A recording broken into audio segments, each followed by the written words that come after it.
Bonjour à tous, on va pouvoir démarrer. Je suis très heureux d'animer cette table ronde avec des intervenants d'exception.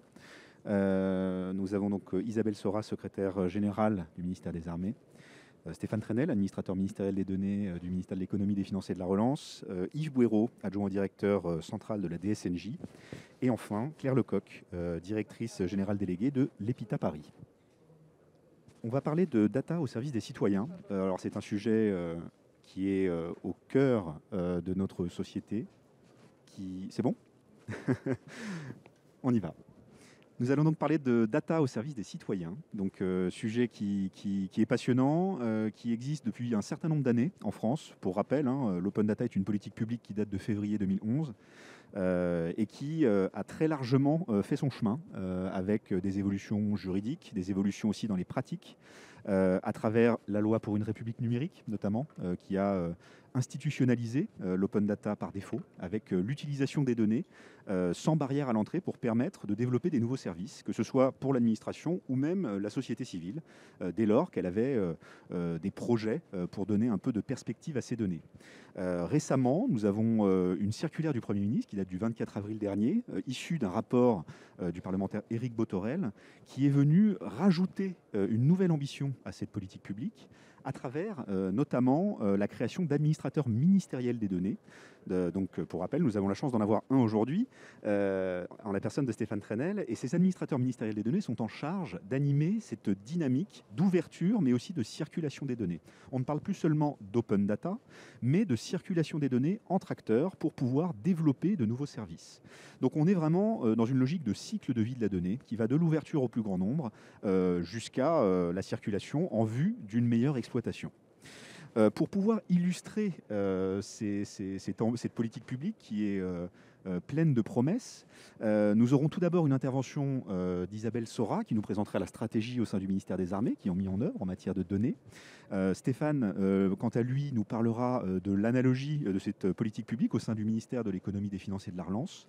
Yves Bouéraud nous donnera une petite illustration un petit peu concrète de l'utilisation des données au sein de la DSNJ. Et enfin, Claire Lecoq nous donnera son ressenti sur la manière dont les étudiants s'approprient ces données dans le cadre d'événements type hackathon. Elle nous en parlera davantage tout à l'heure. Pour démarrer, je vais d'abord commencer par Isabelle Sora. Bonjour. Est-ce que vous pourriez nous parler de la stratégie data qui est mise en place au sein du ministère des Armées, pour qu'on est très curieux, on aimerait en savoir un petit peu plus. Merci de me donner la parole. Alors, je dois vous présenter une stratégie. Ma façon de faire serait plutôt de vous donner des exemples parce que nous avons une très grande richesse dans le ministère des données. Mais ceci dit, on est rentré en interministériel dans une logique de donner une stratégie, une feuille de route ministérielle pour les données. On a défini donc des objectifs, on a des axes d'action que je vais vous présenter. Bon, je ne vais pas revenir sur la partie des données qui vise à nous donner une supériorité opérationnelle, parce que bon, moi je suis la secrétaire générale du ministère, donc j'ai une vision, je dirais, peut-être moins combattante que le chef d'état-major des armées que vous avez entendu tout à l'heure. Nous, on est plutôt sur les sujets de comment peut-on renforcer l'efficience des soutiens, faciliter le quotidien des personnels, et puis améliorer la relation que nous avons avec les citoyens et améliorer ainsi aussi l'attractivité du ministère. Parce qu'il nous semble que cette ouverture du ministère par la donnée a aussi des conséquences sur notre image et sur notre activité. Je peux peut-être aussi dire que nous avons une double particularité. Nous avons énormément de données que nous collectons de façon absolument permanente sur tous les champs d'opération d'ailleurs, comme sur nos sujets de personnel. Enfin, je pense que Yves Bouéraud, qui est à côté de moi, vous donnera des exemples sur ce qui se passe sur la jeunesse. Mais nous avons aussi plusieurs régimes de protection des données. Alors ceux, comme tout le monde, la GRDP, nous avons la protection des données de santé, mais en plus, nous avons quand même quelques sujets de données confidentielles, comme vous vous en doutez, y compris dans le secteur économique. Nous avons à côté de cette double particularité du ministère des Armées, une double problématique. Vous avez ouvert en parlant de l'ouverture des données, et je compléterai en parlant de la circulation des données.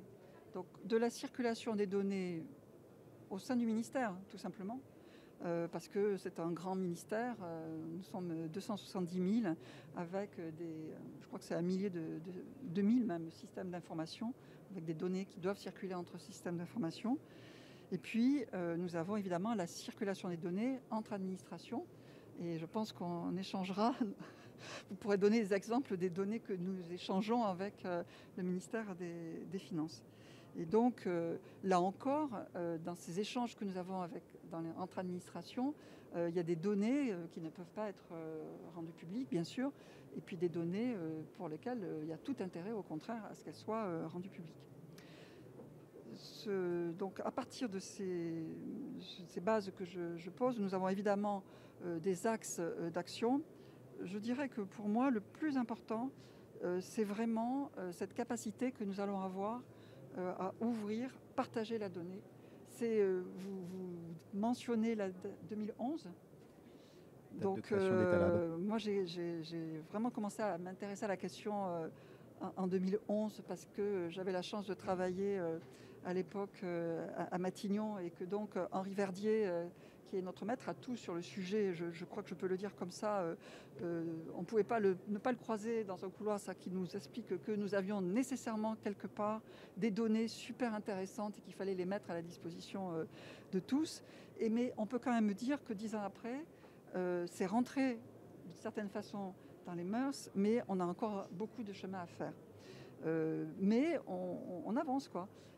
Par exemple, au ministère des Armées, quand j'y suis arrivée, j'ai créé un directeur de projet DLNUF. Alors la première fois qu'il faisait des réunions en expliquant qu'il était DP DLNUF, tout le monde se disait mais c'est qui ce gars? Qu'est-ce que c'est que le DLNUF? C'est ça. Donc c'est le dites-le nous une fois. Ça va mieux quand on le dit comme ça, hein, n'est-ce pas? Merci. Voilà. Et donc on a créé ce dispositif, cette personne qui maintenant, chaque fois qu'il y a un nouveau système, se pose la question de savoir où sont les données et quelles sont les données qu'on peut aller chercher sur un système d'information pour injecter dans un nouveau système. Et c'est ce qu'on est en train de faire, par exemple, sur un nouveau système de gestion des logements. Ça en bénéficie directement aux agents et aux citoyens. Absolument, voilà. Après, pour moi, le deuxième axe qui est tout aussi compliqué, c'est renforcer la culture de la donnée. Parce qu'en fait, chacun a des données, mais ne se rend pas compte de la richesse de ces données si on sait les utiliser, que ce soit en les partageant ou en la mettant à la disposition en les ouvrant.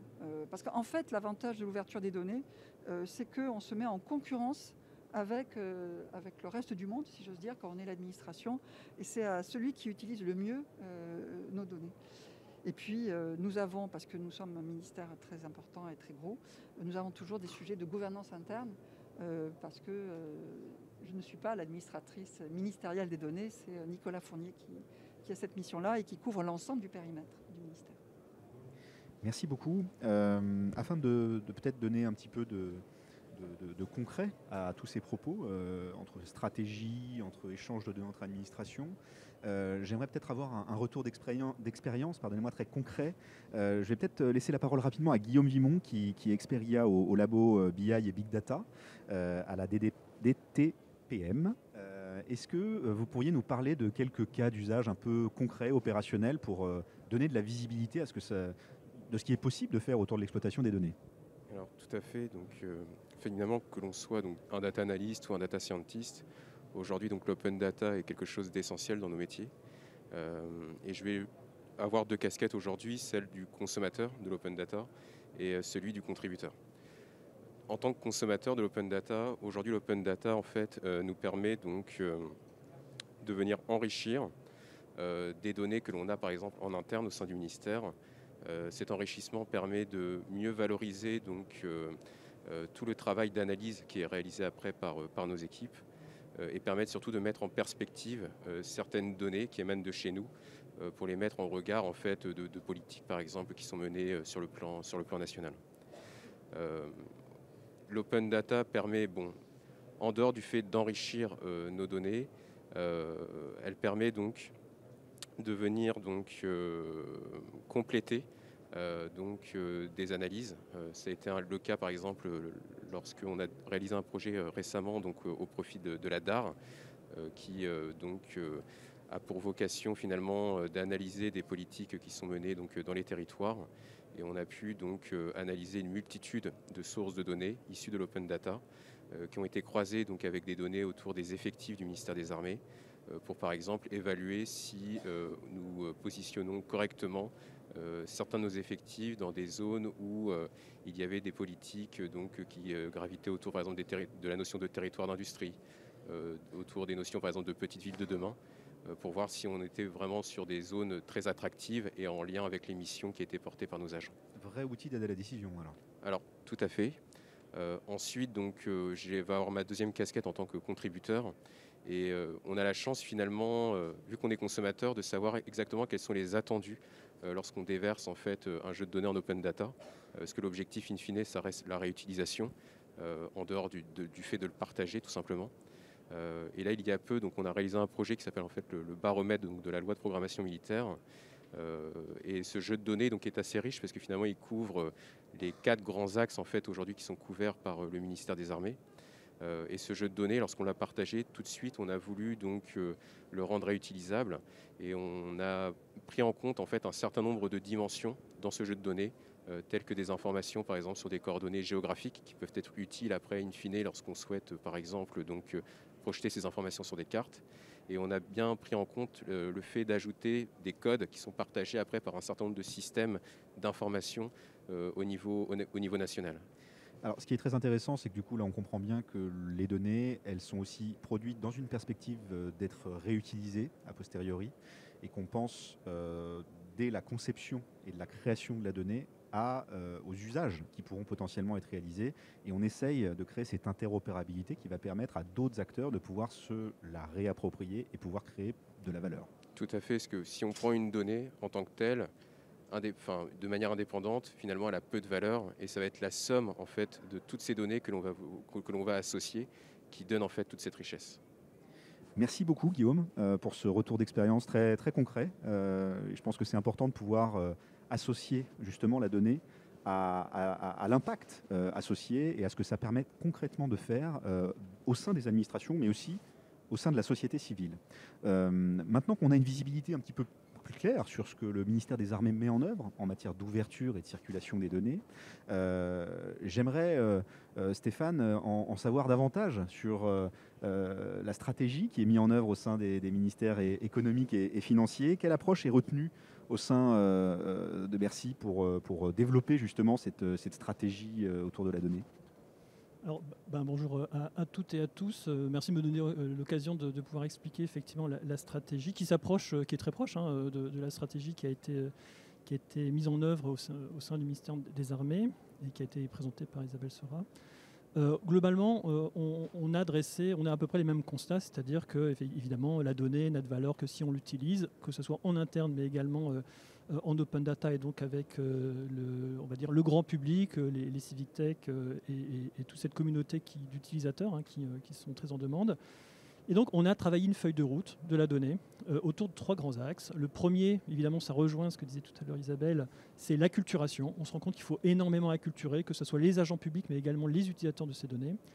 On a également un axe qui parle de l'architecture, où on va remettre de la gouvernance de la donnée, on va mettre aussi des objets techniques, parce que la donnée, ça fonctionne bien que si on arrive à avoir les contenants, c'est-à-dire les outils, les serveurs qui vont pouvoir permettre de les stocker, de les traiter, de les utiliser et de la diffuser. Et également, dernier axe, c'est tout ce qui relève de la valorisation. Et c'est à l'intérieur de la valorisation qu'on va retrouver, pourquoi pas des hackathons, pourquoi pas des données ouvertes, ou les données aussi qu'on partage avec les autres ministères ou les autres administrations. On partage au ministère des Finances énormément de données auprès des collectivités locales, par exemple. Et au travers de ces 3 axes, nous, on a détecté en fait, sur l'open data, qui est un peu l'idée d'aujourd'hui, on n'a pas attendu, évidemment, on est un ministère qui produit énormément de données, on n'a pas attendu non plus toutes ces règles, toutes ces lois, toutes ces circulaires qui demandent à ouvrir plus de données. Le ministère a toujours été plutôt volontaire. Voilà. Et moi, de formation, je suis statisticien public, hein, donc j'ai été de formation à l'Institut national de la statistique et des études économiques. Et donc, il y a toujours eu à l'INSEE la volonté de diffuser au maximum. Et la punchline de l'INSEE, c'est mesurer pour comprendre. Et donc, il y a bien cette idée de diffuser au mieux pour qu'on comprenne un petit peu ce qui se passe. Et donc sur l'open data, le ministère produit à peu près 450 jeux de données. Donc ça peut paraître beaucoup ou pas assez, je ne sais pas. Et donc on a besoin d'encourager cet écosystème. Nous, on est convaincus, pourquoi on l'a fait, hein. Donc on a une plateforme qui permet de rendre accessibles toutes ces données. On l'a fait parce qu'on a envie de créer de la confiance, on a envie de créer de la transparence en fait, sur les actes, sur la manière dont fonctionne l'État. On a envie aussi de créer de la connaissance. Ce que je disais tout à l'heure avec les statistiques publiques, par exemple, y compris accessibles aux chercheurs. On a envie aussi de faciliter l'évaluation de politiques publiques. Et enfin, on a envie, on l'a vu aussi au travers de la crise, par exemple, grâce à l'open data, on a envie aussi de créer de l'innovation. On nous dit que grâce à l'open data, en 2019, la Commission européenne évalue à 28 milliards d'euros, donc c'est pas non plus, mais ça représente une somme assez conséquente au niveau de l'Europe. Et on se dit qu'effectivement, il faut aider les innovateurs, je vais y arriver, les innovateurs à produire ces outils. Alors j'ai eu un petit clin d'œil effectivement pendant la crise. On a mis beaucoup sur le devant de la scène Guillaume Rosier qui a produit effectivement des outils très intéressants grâce à de l'open data. Et on voit qu'à partir du moment où il y a une administration qui sait produire de la donnée de qualité, eh ben, on peut avoir des citoyens ou des petites entreprises qui peuvent produire des choses intéressantes ou des services pour le citoyen. Des Covid trackers, des Vitmados qui effectivement ont fait partie de l'actualité et qui ont démontré tout l'intérêt d'une mise à disposition des données en open data. Merci Stéphane. Est-ce que tu as concrètement quelques exemples à nous donner en matière de données qui ont un fort impact ou en tout cas qui ont fait l'objet de réutilisation particulière ? Alors j'en ai deux en tête. Le premier, alors on aime bien dans l'administration les acronymes, donc c'est DVF. Alors c'est pas DLNUF, mais cette fois-ci c'est DVF. Donc c'est pour les demandes de valeur foncière. En fait, on aurait dû appeler ça. Je ne sais pas qui choisit les noms. Alors il faudra peut-être le ou la punir.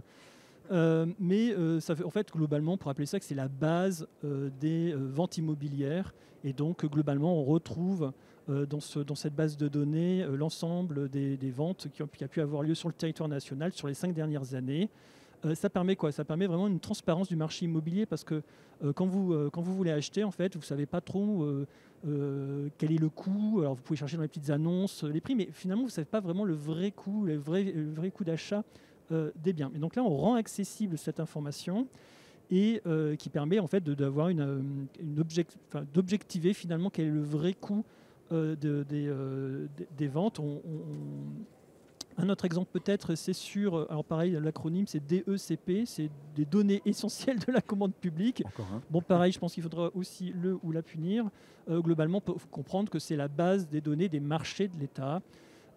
Et donc c'est extrêmement intéressant parce que les entreprises qui candidatent à des marchés publics, certaines ont la chance d'être retenues, d'autres évidemment perdent l'appel d'offres. Et ça permet en fait d'avoir une information justement quels sont les marchés qui ont été notifiés et de connaître le montant estimé, mais également la durée du marché. Ce qui permet à des entreprises qui veulent se positionner plus tard de pouvoir aussi anticiper les renouvellements de marché, parce que bon, on sait bien que dans l'administration, c'est quelque chose qui est quand même assez cyclique, hein, donc on rachète. Voilà, deux exemples qui fait qu'aujourd'hui, on a créé des outils qui permettent vraiment de rendre accessible. Puis peut-être tout le dernier qui est quand même un élément de contexte qui parle quand même aussi à tout le monde, c'est assez récent, c'est un engagement présidentiel, c'est de rendre accessible l'ensemble des données du plan de relance. Aujourd'hui, on injecte 100 milliards d'euros d'aide auprès des entreprises pour financer des projets. Et grâce aux données que rend accessible le ministère, on peut voir, je caricature un peu, mais on peut voir près de chez soi quelles sont les entreprises qui ont été retenues et de comprendre où va ces fameux 100 milliards d'euros. Merci. Du coup, on est dans le quotidien des Français quand on parle de ces données. C'est vrai que ça touche quand même énormément de monde. Avant de passer la parole à Yves Boireau, est-ce que tu aurais peut-être quelques enseignements à partager pour d'autres administrations qui souhaiteraient s'inscrire dans cette démarche, des erreurs à ne pas commettre ou des bonnes pratiques ? Alors moi j'en vois 3. En fait, il y a trois points importants pour que l'open data fonctionne, mais également la donnée. Hein, ça se transpose totalement dans notre propre utilisation des données au sein de l'administration. Le premier, c'est qu'il faut arriver à structurer la communauté des utilisateurs des données. Aujourd'hui, on voit qu'entre ce que disait tout à l'heure Guillaume, entre finalement celui qui va produire la donnée et celui qui va la consommer, il y a naturellement un espace assez important. Et donc c'est des personnes qui ne se parlent en général pas ou très très peu. Et le fait qu'ils soient éloignés ne favorise pas en fait les bons usages. Et donc ça, c'est important d'arriver à structurer. Le deuxième, c'est d'arriver à maîtriser l'ensemble du processus de production de ces données. On a besoin de les documenter, on a besoin de gérer la qualité tout au bout de la chaîne de production. Et donc ça, c'est des éléments importants. Et le troisième point qui me paraît essentiel, c'est utilisons nous-mêmes les données que nous produisons. Ça, c'est extrêmement important. On comprendra également la qualité de nos données en faisant nos propres usages dessus. Et il y a une espèce de cercle vertueux en fait, à l'usage des données. Merci beaucoup Stéphane pour ces enseignements précieux. Je vais maintenant donner la parole à Yves Ouéraud, qui est donc l'adjoint directeur de la DSNJ. Quelles sont les données que vous produisez au sein de la DSNJ ? Alors bonjour à tous. Les données que nous produisons, que nous exploitons à la DSNJ sont en premier lieu les données qui sont issues, les données à caractère personnel, qui sont issues du recensement qu'assure l'ensemble des mairies de France vis-à-vis des jeunes de 16 ans. Donc tous les ans, les jeunes de 16 ans sont recensés. Et ce sont ces données de recensement qui sont adressées à la DSNJ et que nous fiabilisons, que nous mettons à jour, et surtout que nous enrichissons dans le cadre des journées de défense et citoyenneté, que certains d'entre vous connaissent peut-être, mais tout le monde est trop jeune ici, je pense, pour avoir des enfants en âge de faire la JDC. Mais si vous aviez l'âge que j'ai, vous auriez vécu la chose. Donc la JDC, petit événement dans la vie de nos jeunes, qui, dans le cadre de cette JDC, qui nous permet de produire de la donnée. En l'occurrence, nous faisons des tests de difficultés de lecture, nous identifions l'ensemble des jeunes en situation de décrochage, nous identifions également ceux qui pourraient être, le cas échéant, intéressés par les armées. Bref, dans le cadre de cette JDC que les jeunes effectuent autour de 17 ans et demi, nous produisons un certain nombre de données qui sont ensuite, on pourra y revenir, partagées. Donc pour mémoire, la JDC est un prérequis pour que les jeunes puissent se présenter, puissent d'abord accéder à l'emploi public, et se présenter également au permis de conduire.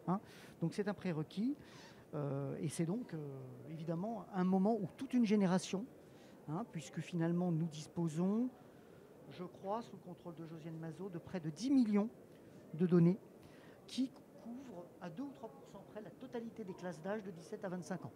Donc ça, ce sont les données vivantes dont nous disposons à tout instant. C'est un événement de vie, effectivement, qui est partagé par l'ensemble des Français dans le cadre de leur apprentissage, qui permet de collecter un certain nombre de données précieuses. En quoi ces données permettent de simplifier la vie des administrations ? Alors, ces données, c'est un petit peu l'ADN de la direction depuis la fin de la conscription. Elles sont partagées, elles sont ouvertes et partagées avec tout un ensemble d'acteurs étatiques, associatifs, qui ont à en connaître. Donc je pourrais donner quelques illustrations un petit peu significatives, notamment dans le champ socio-éducatif, qui est un petit peu notre terrain de jeu principal, le centre de gravité de nos actions hors armée. Nous permettons par exemple au ministère de l'Éducation nationale de cartographier l'ensemble des jeunes en difficulté de lecture.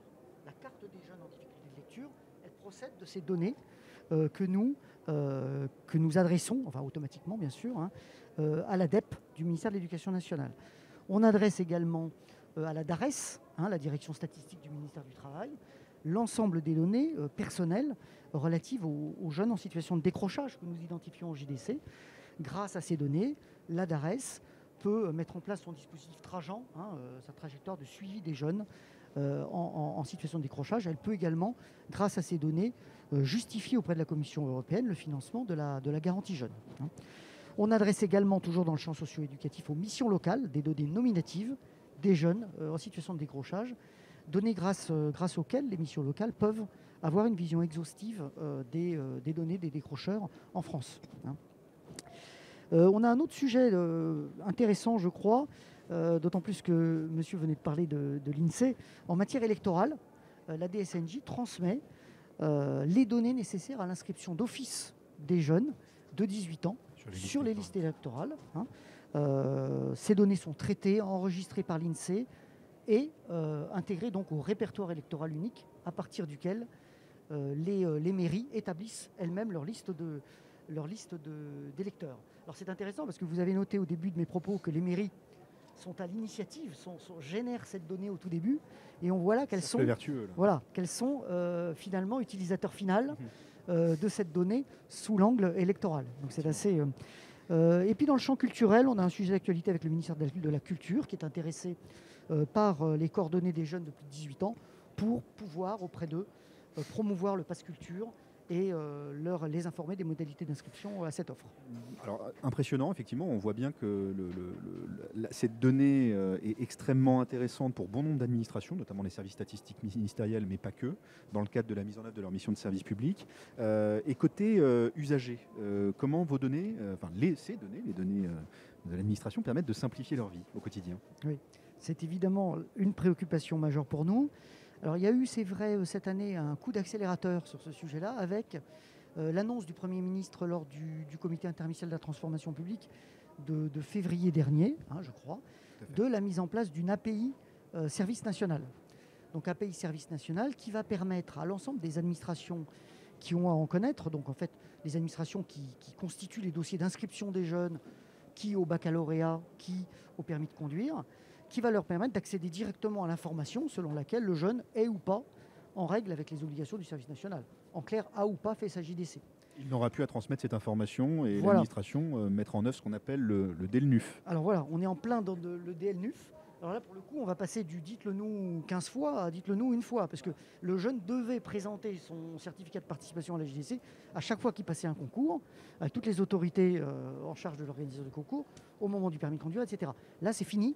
Il est totalement dispensé de la présentation de ce formulaire, de ce papier, ou de télécharger ce document, qui va être à la charge des administrations. Alors encore faut-il, encore faut-il que les administrations, ça c'est important, que les administrations responsables de ces dossiers d'inscription se raccordent, c'est-à-dire assurent les développements techniques nécessaires pour se raccorder à cette API. Alors c'est en cours côté éducation nationale. J'espère que la DINUM nous aidera à ce que ça aille un peu plus vite du côté de la DSR et du ministère de l'Intérieur. Avec grand plaisir. Et effectivement, on se rend bien compte que ce n'est pas parce que la donnée existe et qu'elle a un potentiel d'exploitation élevé qu'elle est naturellement exploitée par les autres administrations dans le cadre de leur mission de service public. Merci beaucoup pour ce témoignage précieux. Je vais maintenant passer la parole à Claire Lecoq, directrice adjointe déléguée à l'EPITA Paris. Est-ce que vous pourriez nous présenter un petit peu ce qu'est l'EPITA Paris? Bonjour. Alors, l'EPITA, c'est un acronyme, mais on a mis plein de voyelles, donc c'est prononçable. Voilà. L'EPITA, c'est une grande école d'ingénieurs, et on aime bien dire, on a une baseline qui dit, on a trouvé la traduction de Computer Science et EPITA. Ça dit bien qu'on forme des ingénieurs à un très très haut niveau scientifique et technique. Pour moi, et je viens du monde des écoles d'ingénieurs du numérique, c'est la seule école en France qui permet d'associer des fondamentaux scientifiques de très haut niveau et une pratique permanente. Il y a des étudiants épitéens dans la salle. On les fait travailler à longueur de journée sur les ordinateurs et avec des chaînes d'outils qui sont les standards du marché. Donc, ils sortent avec une pratique de très haut niveau. Donc, c'est des makers. C'est à la fois des ingénieurs scientifiques et c'est des makers. Et c'est de là que vient l'EPITA. L'EPITA, c'était, avant d'être une très grande école d'ingénieurs, c'était une école de hackers, c'était une école un peu impertinente. Et on a voulu transformer l'école en gardant ça, avec une conviction de la vertu de l'intelligence collective aussi. On est une école qui contribue fortement au logiciel libre. On a des enseignants-chercheurs qui sont reconnus dans ce domaine-là. Et d'ailleurs, dès qu'on fait quelque chose, on le rend public. Alors, en écoutant mes voisins, mais si je fais une base de locaux, je l'ouvre. Alors évidemment, mes étudiants s'en saisissent et me font une appli qui visualise, qui me fait la cartographie des locaux. Et si on fait une application de planification, les emplois du temps, on a les API. Alors évidemment, ils commencent effectivement à créer plein d'applis pour les utiliser de leur smartphone, mais il y en a qui ont l'idée de connecter l'appli des bases de locaux, de la visu, à l'appli de la planification, et ils disent mon cours de data science, où est-il? Et on les conduit. Donc on voit bien comment, en ouvrant les données, d'ailleurs ils me les corrigent aussi, et ils me disent non, mais cette salle, elle s'appelle plus comme ça. Donc c'est vraiment du crowdsourcing. C'est ça. En ouvrant les données, ils créent des applications, ils inventent de nouvelles applications et ils sont effectivement... ça fait vraiment partie de l'ADN de l'EPITA. L'EPITA a fait une transformation qui est importante dans ses statuts dans le courant de l'été, c'est qu'on est devenu aussi une société à mission. Ça veut dire qu'on se dote d'une raison d'être et qu'on prend des engagements vis-à-vis de toutes les parties prenantes internes et externes à l'école. Et au-delà de notre mission, former des ingénieurs de premier niveau scientifique, technique dans le monde du numérique, on a ajouté une partie qui nous paraît particulièrement importante, c'est qui invente la société de demain au service de l'humanité et de la planète. Donc, belle ambition. On s'approprie pleinement les enjeux effectivement, de développement durable, de citoyenneté, de responsabilité de l'ingénieur. Dans nos formations aussi. Et c'est notamment pour ça qu'on était ravis de participer au hackathon Data Hack. Alors, vous parlez du hackathon Data Hack. C'est une merveilleuse transition. On interroge beaucoup justement ces hackathons, alors des événements qui rassemblent des développeurs pendant 24-48 heures. On leur met à disposition des données et on leur donne la possibilité de pouvoir justement développer des nouveaux services basés sur ces données. Vous en avez d'ailleurs organisé un récemment avec le ministère des Armées. Est-ce que vous pourriez nous donner votre retour sur un hackathon qui a du sens? Parce qu'on a beaucoup reproché aussi au hackathon d'être pas forcément à fort impact et d'être un peu sur une journée un moyen de faire travailler des étudiants, mais sans forcément avoir des retours très concrets. Est-ce que vous pourriez nous partager votre retour sur un hackathon qui a du sens? Alors, un hackathon qui a du sens, c'est d'abord un hackathon qui s'inscrit pleinement dans un parcours de formation. Donc, on est, toutes les écoles d'ingénieurs d'ailleurs, et d'autres acteurs de la formation, sont fortement impactés, réfléchissent sur leur système de formation avec les démarches compétences. Donc il y a une façon assez valide et simple de répondre à la question, c'est est-ce que effectivement les compétences qui sont mobilisées dans ce hackathon sont des compétences visées par les diplômes auxquels on forme. Donc ça c'est la première question. Et une fois qu'on répond positivement à cette question, j'allais dire, typiquement dans le cas de mise à disposition de données, c'est un formidable booster parce que nous on forme à la théorie, on va prendre le cas de la data science ou de la cybersécurité. Tant qu'on n'a pas des vrais jeux de données massifs, c'est compliqué de se dire que nos modèles sont valables et donc ça les confronte à une réalité pleine, entière. Et ils peuvent effectivement valider leur modèle. Et c'est vraiment très pertinent. C'est des cas concrets. Ils se rendent compte que ce qu'on leur apprend a une utilité directe, qu'ils savent le faire. Ça leur donne confiance aussi. Après, il y a une certaine... on parlait de confiance du citoyen. Il y a une certaine... il faut restaurer la confiance des jeunes envers notre société adulte. Je le fais un peu exprès de tracer cette frontière. Ils ont une certaine défiance parce que c'est vrai qu'on a utilisé les hackathons à tort et à travers et un certain nombre d'organismes privés ont utilisé ces dispositifs et ils ont eu le sentiment, parfois avéré, que les entreprises venaient chercher des idées, les prenaient, les réutilisaient et qu'effectivement, il n'y avait pas de juste retour. Donc il faut que... Un hackathon, c'est un événement festif. Pour moi, on mouille le maillot. Il faut qu'il y ait une petite remise des prix. Ça, c'est sympa. Ça fait partie du dispositif. La vraie question, c'est les bonnes idées. Qu'est-ce qu'on en fait? Qu'est-ce qu'on en fait collectivement? Est-ce que nous, écoles et acteurs gouvernementaux, acteurs industriels, etc., on est capable de proposer des espaces-temps où ils vont maturer, donc des dispositifs de maturation, des dispositifs d'entrepreneuriat pour que les bonnes idées qui sont là, qui sont valides, est-ce qu'on est capable de les accompagner et à la fin de compter le nombre de startups qui ont été créées à partir de startups ou d'initiatives ou de stages ou d'emplois.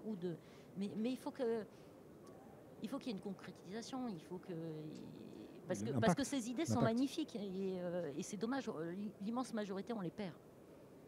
Isabelle, vous voulez intervenir ? Oui, enfin on ne les perd pas toujours. L'immense majorité. Voilà, c'est ça.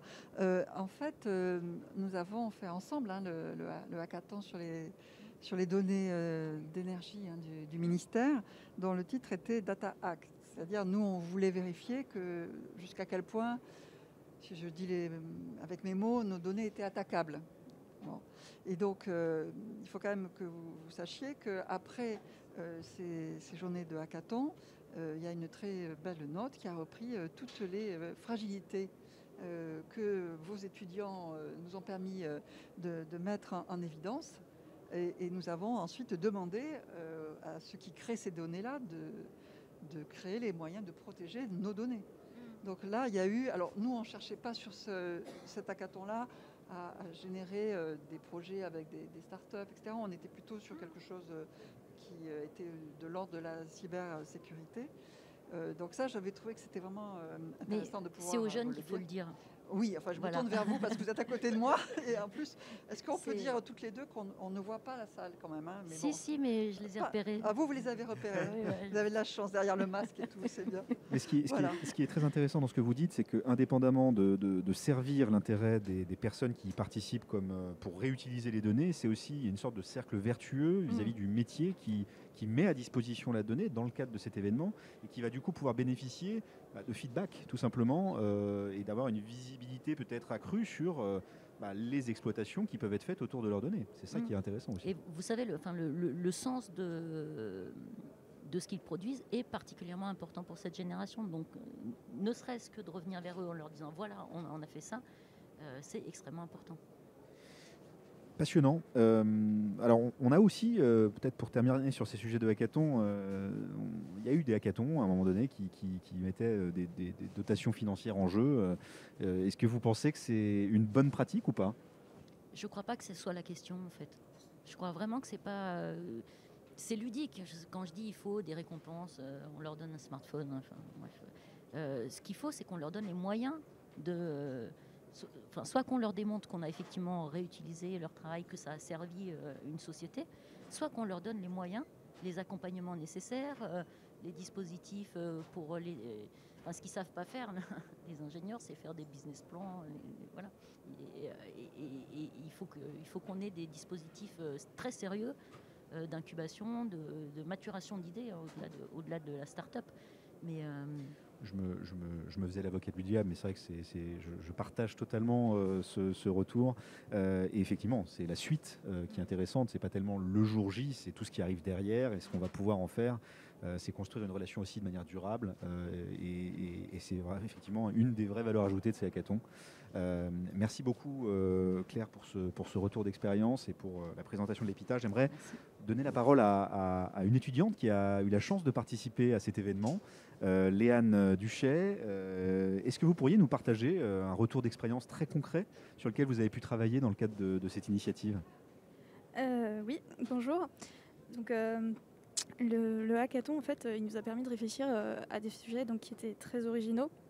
Mon équipe, par exemple, avait choisi un sujet qui consistait à analyser des signaux extraits d'un clavier d'un PC d'un agent du Minarme afin de réussir à reconstruire les identifiants de ce PC. Et en fait, je tenais déjà à remercier le ministère des Armées de nous avoir permis d'utiliser ces données parce que ce sont des données qui sont difficiles à avoir et ça nous a permis en fait d'avoir une nouvelle vision de ce qui était faisable avec des données, avec un thème appliqué en fait à la cybersécurité. Et donc du coup en fait pouvoir utiliser des données pour hacker des identifiants, c'est vraiment une nouvelle perspective sur ce qui est possible de faire avec l'intelligence artificielle. Je pense qu'au sein d'EPITA, pour les élèves, le hackathon il a permis déjà une collaboration entre différentes majeures, donc la majeure cybersécurité et la majeure d'intelligence artificielle, qui sont des majors qui en fait ne collaborent pas vraiment dans d'autres projets. Et aussi le fait d'avoir des mentors disponibles tout au long du hackathon, ça nous a permis vraiment d'apprendre beaucoup. Donc je pense que l'expérience pour tous les élèves qui ont pu participer a été très enrichissante. Alors, ce qui est intéressant, c'est qu'en plus, vous nous parlez de transversalité entre les administrations qui produisent les données et les étudiants qui les exploitent, mais aussi entre étudiants, participants, ce qui est aussi extrêmement intéressant, hein, c'est de montrer que ce genre d'événement peut permettre de créer des synergies au sein même d'un établissement. Donc merci pour ce retour d'expérience. Il nous reste quelques petites minutes. Je ne sais pas s'il y a des questions peut-être dans la salle sur l'ensemble des sujets qu'on a été amenés à traiter collectivement. Ou si ce n'est pas le cas, je laisserai peut-être... Pas de main levée, pas de questions. Tout est clair, comme de l'eau de roche. Avant de nous quitter, je vais peut-être laisser... Oui, pardon, Stéphane. Oui, juste peut-être une remarque, enfin une observation. Moi, j'adore les hackathons. Je trouve que c'est un endroit... Et il y a un côté très sprint. Mais j'aime bien aussi, je suis un peu coureur de fond, on va dire. Et j'aime bien aussi quelque chose de plus long ou plus lent. Et c'est vrai qu'il y a un modèle qui m'a particulièrement intéressé, qui avait été fait aussi au ministère des Armées, donc, où l'innovation est vraiment au cœur des travaux, c'est de développer l'apprentissage. Et ça, je trouve que c'est d'arriver à construire le lien générationnel avec des agents publics, mais également avec des étudiants qui sont là avec nous pendant 1 an, parfois 2 ans. Je trouve que c'est aussi un très beau modèle, donc je tenais aussi à souligner cet aspect qui est aussi, je trouve, très utile dans le modèle qu'on a aussi volé aux armées, donc, et qu'on fait aussi à Bercy. Merci. Alors, je précise qu'en plus, nous espérons toujours que nos apprentis restent. C'est-à-dire qu'ils viennent effectivement pour faire leurs études, mais notre souhait, c'est de pouvoir les garder avec nous. Je peux peut-être terminer par une petite page de pub pour dire que nous allons faire un deuxième hackathon en 2022. Donc je ne suis pas certaine d'avoir le calendrier en tête ou de même pouvoir vous donner le thème, mais ne doutez pas, je le dis donc aux étudiants qui sont dans la salle, que nous reviendrons vers vous pour vous proposer de nouveaux jeux de données en 2022. Avec plaisir. C'est un grand teasing. Merci beaucoup à toutes et tous et à très bientôt pour parler data. Merci.